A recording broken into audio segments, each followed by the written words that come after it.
Good morning, everyone. Hey, Amazon, you awake? Yes, I'm here. All right. That's it. Amazon.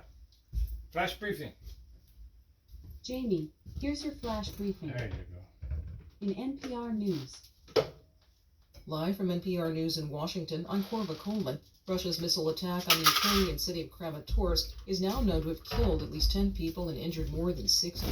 An advisor to the Ukrainian Defense Ministry, Yuri Sak, says the only way to stop such attacks is to defeat Russia on the battlefield. go. No. They are The only way targeting is to have a peace agreement and quit attacking Russians.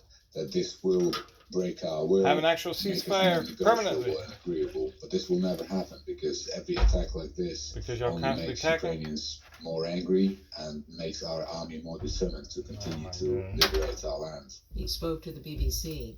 Extreme heat is building across the southern U.S. The dangerous conditions have led to deaths and urgent warnings to stay indoors. NPR's Kristen Wright reports the persistent heat is expected to affect even more people as the Why don't week you goes tell on. people A mountain of heat to is settling hydrate? in Texas and expanding. Thursday, temperatures could hit 105 degrees in Oklahoma put City. water on their bandana when they walking around outside? Over 110. Or their Places heads. like Mobile, Alabama, and know? Shreveport, Louisiana. Melissa There's Huffman ways to is survive lead it. meteorologist with the National Stress. Weather Service's Southern Region. Basically anywhere from the Dallas-Fort Worth Metroplex on up into Memphis, towards Nashville, and then down towards New Orleans. And it's a stubborn system. Think of Right it where I'm as kind from, of putting like a Louisiana, lid on man. a pot. It keeps all of the I heat know it from gets all hot. the You know people. what? We was working on a roof in Louisiana. I was Dangerous 12 weather years is old. likely to Freaking continue shoes through to the my weekend. feet. Christy Wright, Child labor laws. NPR. Yeah, let's Along forget about with that. the dangerous But heat, anyways, the National Weather Service has issued air the quality shingles alerts were for melting several to the states. soles of my shoes, Smoke man. from hundreds They had of to call Canadian work on account of heat. The wildfires only is day streaming we ever south. called work. It's causing burning eyes and throats for millions and concern for vulnerable people. The air alerts cover the entire states of Iowa, I used to Maryland, freaking Michigan, and Wisconsin. work on There are them hot cautions roofs for in parts of Louisiana. other I'd states, freaking including skip much lunch Illinois, so that I could do as much Pennsylvania, work as and the New York. adults. Stocks are I'd trading have to work lower through after lunch, the opening work through the bell breaks on Wall Street. The keep up Nasdaq with is the trading guys. flat. As NPR's David Gura reports, Wall Street hopes it'll hear more clues today about the future of the Federal Reserve's fight against high inflation. Wall Street is paying Otherwise, I close couldn't lay as attention many to shingles comments as from them. Federal Reserve Chair Jerome Powell. I'd He's barely be speaking able at to a catch conference them. with other central bankers, Skipping including that. the president of the European Central Bank, Christine Lagarde, in Portugal. Meanwhile, Nvidia shares have been trading lower after a report in the Wall Street Journal. The White House is considering new restrictions on the export of chips You'd used be for all down artificial there in the intelligence. shade eating lunch and Chips stuff. are I'd be up Nvidia's there bread and working butter. to The break S&P even, 500 you is up know? about 14% Got this paid year good, so though. far. And that surge has been driven in large part by tech companies that are involved in AI in particular. David Gura, NPR News. On Wall Street, Back the when Dow you was Jones allowed to Industrials work at are now that down age. 140 points at 33,783. As long as it It's was in the NPR. pan. Officials in France are calling for calm in the suburbs of Paris. Some protesters engaged in violence last night after police shot dead a teenager during a traffic stop.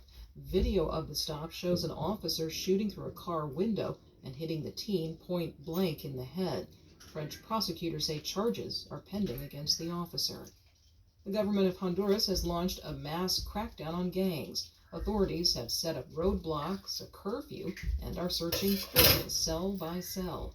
NPR's Ada Oh Peralta yeah, because a reports roadblock human is the rights way to find a groups gang have member. expressed worry. The president of Honduras, Xiomara Castro, Hey, where's that ordered roadblock the at? Oh, crackdown over here on following such. a bloody Okay, yeah, beat we'll go in this the way. All right, country. cool. 46 women were killed after a gang attack on a women's prison last week.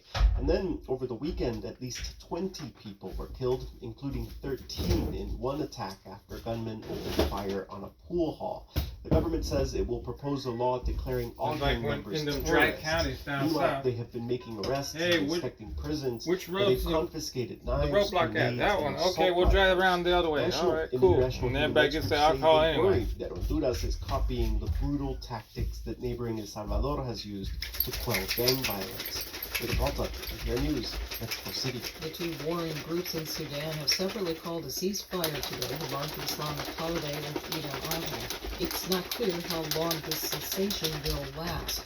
There have been several previous ceasefires and all of them have failed. The UN says millions of people have now been displaced by the fighting. I'm Korva Coleman, NPR News in Washington. Listen to this podcast sponsor-free on Amazon Music with a Prime membership or any podcast app by subscribing to NPR News Now Plus Amazon. at Skip. In NASA news, NASA is set to receive scientific research samples and hardware as a SpaceX Dragon cargo resupply spacecraft departs the International Space Station on Thursday, June 29th. The ESA, European Space Agency, and SpaceX are targeting no earlier than 11:11 a.m. EDT Saturday, July 1st, to launch the Euclid spacecraft.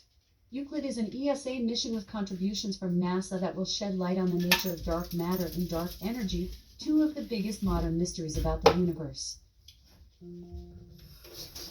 During a ceremony at the Willard Intercontinental Hotel in that will Washington be on interesting Wednesday, to June know about the 21st, dark matter. India became the 27th country to sign the Artemis But Accords. I'm not so sure y'all don't NASA already Administrator know. Bill Nelson participated in the signing ceremony for the agency, and Taranjeet Singh Sandhu, India's ambassador to the United States, signed on behalf of India. NASA announced the recipients of its annual STEM grant, providing nearly $4 million in total funding to support scientific and technical research that aligns with the agency's strategic research and technology development priorities. By providing resources to support cutting-edge research in STEM, NASA helps create a stronger and more vibrant SCI. NASA's OSIRIS-REx, Origin, Schedule Interpretation, Resource Identification and Security, Regolith Explorer mission will deliver the agency's first asteroid sample collected in space to Earth on September 24, 2023. Media interested in covering the landing, as well as mission activities leading up to and following the return, are invited to register. In weather. Currently, in Seattle, it's 57 degrees Fahrenheit with mostly cloudy skies. Today, you can expect partly sunny weather with a high of 77 degrees and a low of 58 degrees. From NASA. Cool. Amazon. NASA. Off. Amazon. Tell us a joke. What do you call a wacky rooster? A cook-a-doodle-doo. A cook-a-doodle-doo. Well, maybe you do. I just call it freaking crazy. Peace out.